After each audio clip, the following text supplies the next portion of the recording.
ఈనాడు మంగాస్తాయరండి. ఈనాడు మంగాస్తాయరండి. ఆ పక్కనే ఉన్న పద్మావతి అంటుంది,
కన్నీరు కుమారించిందమ్మా, ఆవిడ వల్ల కన్నీరు పులిచిందయ్యా,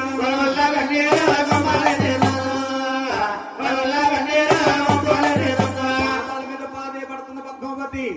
అప్పుడు మన శ్రీనివాసరావు అంటున్నాడు, జనంకు పద్మ దంపునికేళ వరమిచ్చేది కోరుకోమన్నాడు. ఆనాడు పద్మావతి దేవంటుంది, ఏమండి నాదా ప్రణేశ్వర, 20 గాని ఉండాలి, 10 కావాలంటూ